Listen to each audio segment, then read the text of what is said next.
Hi peeps. So today we're going to do an unboxing. Oh, I should say before we get started, new year, new mug. Didn't get rid of my Taurus mug, don't worry guys, but I just kind of wanted to mix it up a little bit. So we've got a red mug this year. So let's take a sip of tea since we're talking tea. Oh, tea. That reminds me, one of you asked me what kind of tea I drink. I drink Yorkshire Gold's black tea. It's like, it has more caffeine than a cup of coffee in it, so it's not actually better for you than coffee, but yeah, so I drink Yorkshire Gold tea, and this is this year's mug. Let's take a sip. So good. Okay, so today we're unboxing the Somnia Tarot by Nicolas Bruno. So funny story about this, and you guys will know, like, if you've been collecting tarot for a long time, you'll know this feeling that I'm about to express. So I don't know, it was after, what is it? It's the 10th today. It must have been like just after Christmas or something. I had like a panic attack moment of, I don't have the Somnia Tarot. I feel like I should have it. And so I messaged one of my very, very, very dear tarot friends, and I was like, do I need the Somnia Tarot? Like, I think I need it right now. And so she sent me, she had backed it on, I don't know if it was Kickstarter or where it was, but she had backed the deck creation process. And so she had the deck. And so she shared her very honest thoughts with me and sent some photos, and I decided to buy it. I don't know if I'm going to regret it or not. I'm not going to lie to you guys. I don't know how I'm going to feel about this one, but we're going to open it together. So I opened the top of the box, but I haven't pulled anything out. It just came in this really cute little box. I like that it wasn't like a giant box for this. I think I paid like 70 bucks. And then there's a postcard here, and it says, explore the world of tarot through the visions of Nicolas Bruno, an artist who transforms his dreams and nightmares into surreal imagery. Each artwork within the Somnia Tarot showcases Bruno's work within the mediums of photography, sculpture, and costume design. The Somnia Tarot is comprised of a box of 78 full color cards and an information booklet. That's kind of pretty. It might go on my tarot wall. We shall see. Okay, and then there's like a little thank you card from him. That's cute. Thank you for bringing my project to life. I hope the Somnia Tarot offers you inspiration for years to come. And then he says, if there's any issues, contact me. I'll make it right. Take care of it personally. As a self-employed artist, I strive to provide the best experience for my supporters. Nicolas Bruno, creator of the Somnia Tarot. That's really sweet. That's super cute. Okay, so far so good. All right, here we go. Happening, guys. We're doing it together. Oh, that's not the best sign. What? So this was stuck to the tape. I don't even know. I don't know. I don't know why that. Okay, blue ribbon. Just blue ribbon. That's where we're at.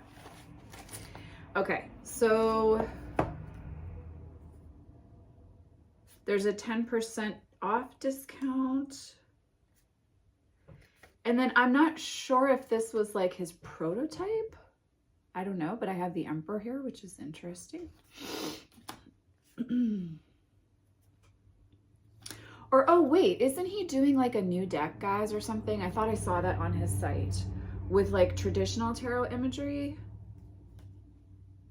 Instead of, excuse me, not that the images he's chosen aren't traditional, but like more like looking like a Rider-Waite-Smith deck. Oh no, where is my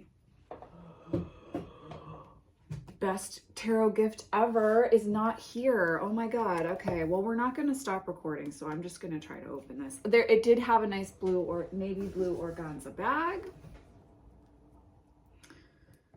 What did I do with my seam ripper, guys? Oh my god.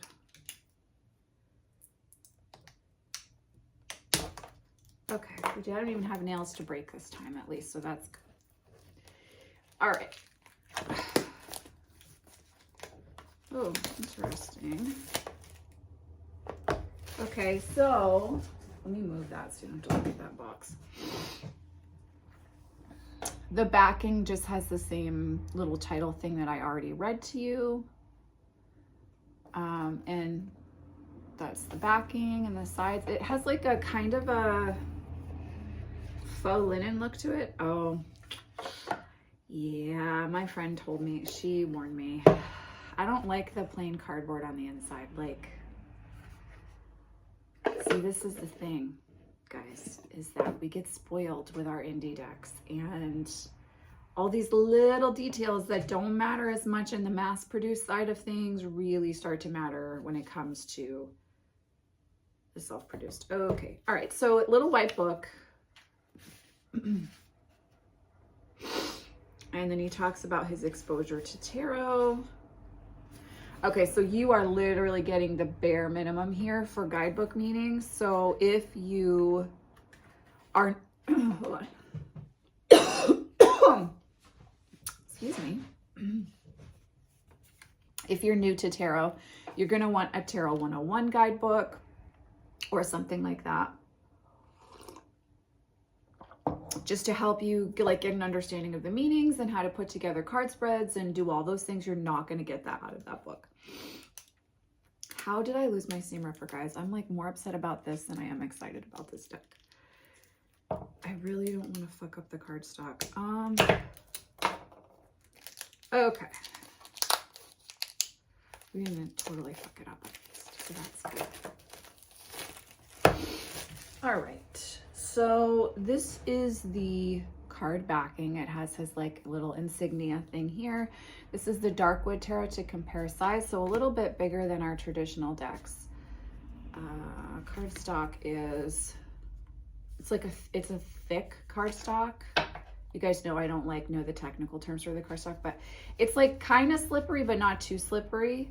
It's not quite matte, but close to it. I don't like this first image, so we just started off really well together.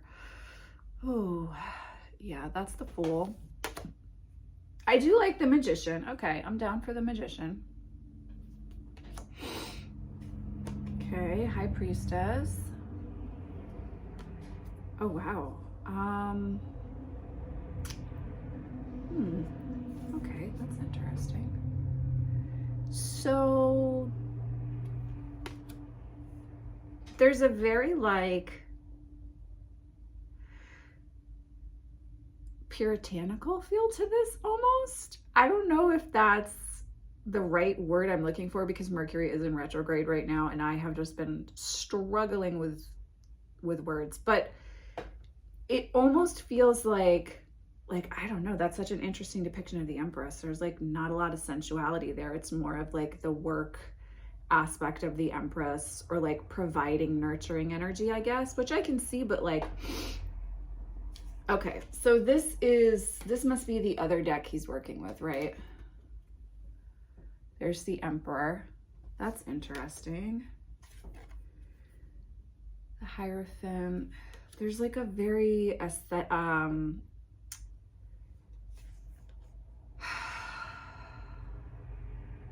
what's the right word? Oh, okay. Chariot's interesting. There's just a very kind of I don't hate the cardstock. I gotta say, I'm kind of liking it more the more I'm doing this. It just has this very I don't know, puritanical, early settlers in the States feel to me.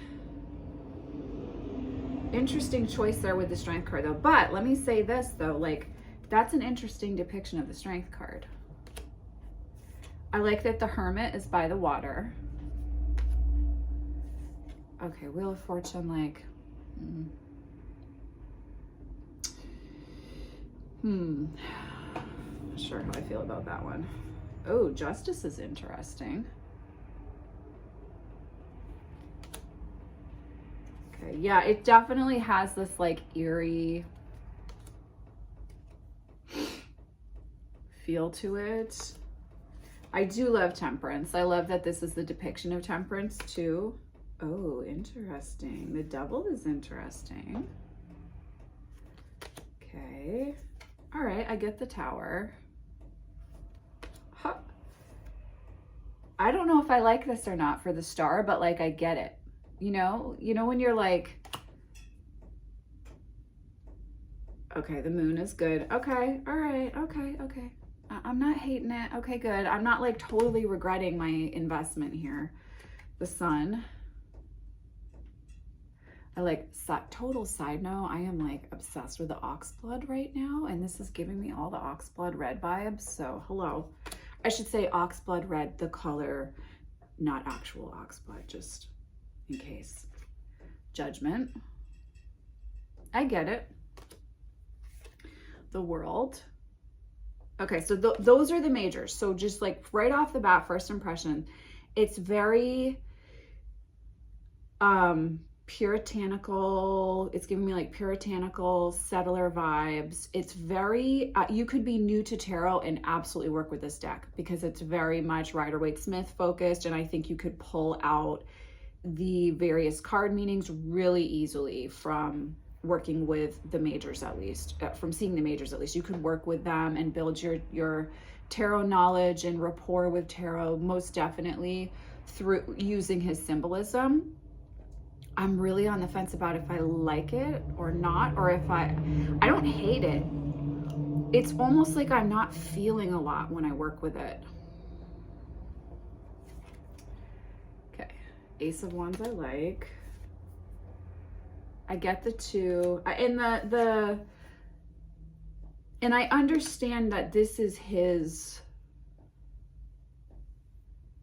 study and his expression. It are the covered faces. It's interesting how without the facial expressions, like, oh, 4 of Wands. Oh, 5 of Wands is interesting. It's interesting without the facial expressions. Vapid isn't the right word, but there's this like,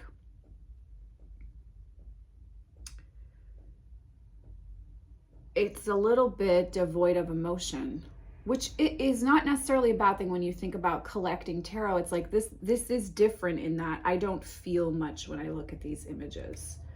I understand the traditional card meanings from years of working with tarot, and so I'm like, yep, I know what he's doing here. I know what he's doing there. 8 of Wands is interesting. Oh, I like the 9. Okay, I'm about this 9 though. And then there's the 10. Yeah, see, it's just, it's like, it's fascinating. It's very posed.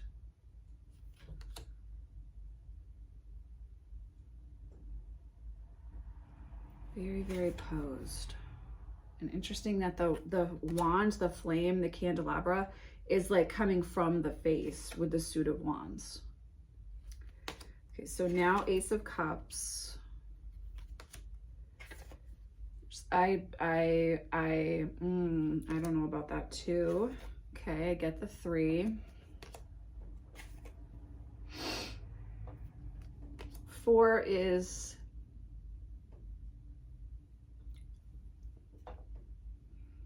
I don't know. Interesting. Oh, the 5 is good. Okay, the 5 of Cups, I get it. Now, I did not do a bunch of research on him. I didn't watch any other reveals or reviews. I just saw an image. I had actually posted something on one of my stories from another artist, and then one of my viewers was like, oh, it reminds me of Nicolas Bruno's photography, and that kind of prompted me to look at the deck images, and then I had that like, oh my god, I don't know, I think I should have this in my collection, and I feel like I need to do it. 7 of Cups is, it feels like on first look a little bit of a phone-in. 8 of Cups is,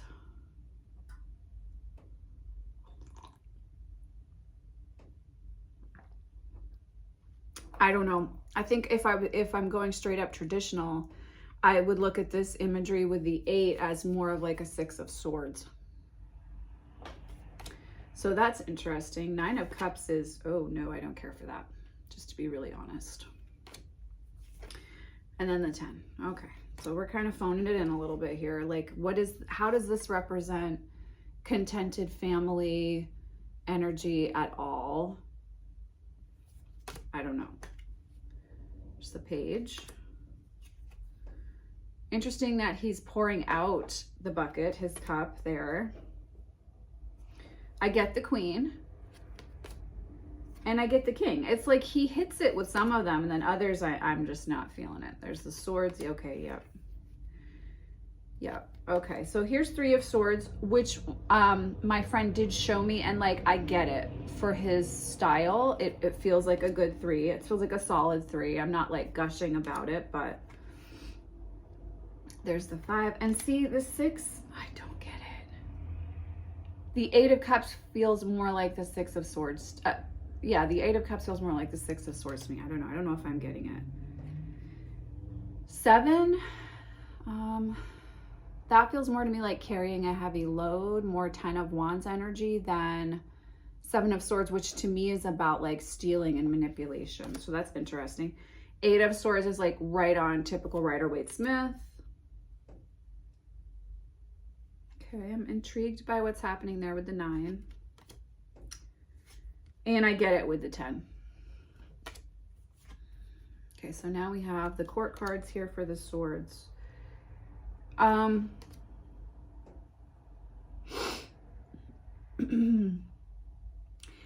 know, I secretly like the Knight of Swords a lot. It's one of those cards that like, when you deal with that person in your life, not always fun, but never boring. This Knight of Swords feels very much in stasis, and the Knight of Swords to me is so active because he's heir of error. That's an interesting representation. Okay, Queen of Swords.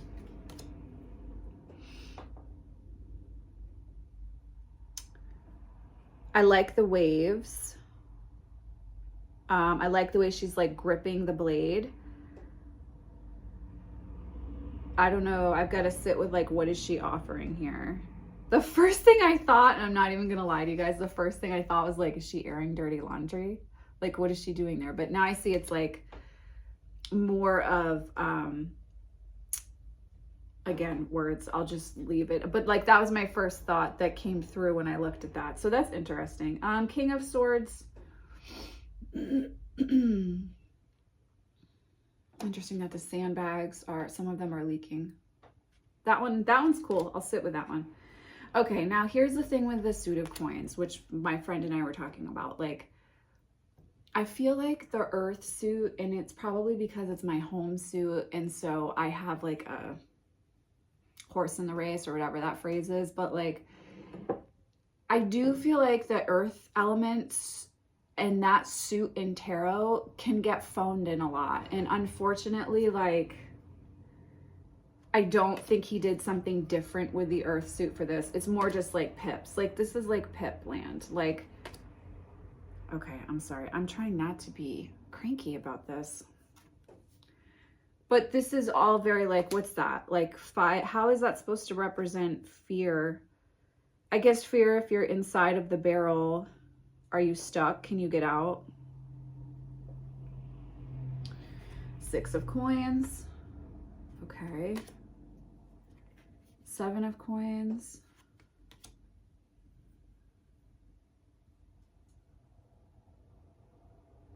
You know, maybe maybe the facial coverings, more than not giving me a feeling of nothingness, almost gives me a feeling of like claustrophobia. And I'm sure that's totally personal. Like, I get the 8 of Pentacles, the 8 of Coins here, but like, yeah, okay, we've done it. I don't like this 9 of Coins at all. Not even gonna pretend, and I don't like the 10. That's totally phoned in to me. Okay, so the page. This might be my favorite of the Knights, actually. I don't know. I don't like his queens, except for the Queen of Cups at all, to be really honest with you. King of Coins here. Okay. I'm going to definitely work with it. I'm not regretting my purchase at the moment 100%. I do think it has like an art feel to it for sure. Like an art photography, high-end kind of feel. I don't get a lot of emotion from this deck other than a feeling of claustrophobia as I'm looking through the deck.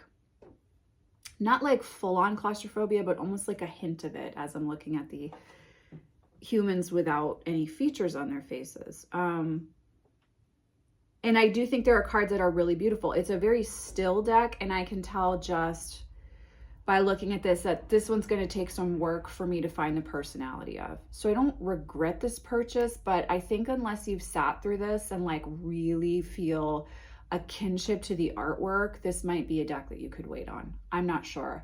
Because it is an indie deck, I will put the link below. No, I do not get money if you click on that link. It's just easier than many people asking me where to get the deck, and then I have to send individual Google search links to each and every one of you. This way, the link is there, and it's there if you want to purchase. I don't know, guys. I don't know. I don't know how I feel. I like some of the imagery, and there are some that really miss the mark for me, because when you're here's the problem. Here's the thing. Ooh, I'm in a little bit of a mood today. But here's the thing. If you're gonna do straight up Rider-Waite-Smith knockoff, it's gotta be really good. Like, it's easier than sitting with the card and like finding your own depiction and way through it. But you have to be like spot on, or your deck is boring a little bit. And this kind of like is like riding the edge of that for me, of I'm intrigued, but like I'm almost a little bit bored at the same time. So I don't know. I'll do a review, as you guys know, after some time if I feel like I connected to the deck, but I'm not 100% sure in the moment. I will say the cardstock is yummy. For 70 bucks, like I would have liked a little gilded edging, but that's because bitch likes a little gilded edging, but that's just me. But it wouldn't really work with this deck, I guess, because it's so,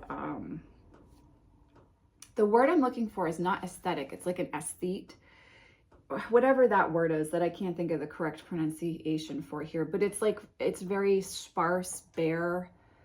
And so I do get why there's no edging, and I get that, but for that reason, but you know, for the price, I would like a little edging. However, I do like this cardstock. I like the way the deck feels in my hands, and I like the size of this tarot deck. So my rambly, cranky Mercury and retrograde thoughts on the Somnia Tarot. I'm sending you guys, as always, much love and many blessings, and I will see you in the next video. Bye.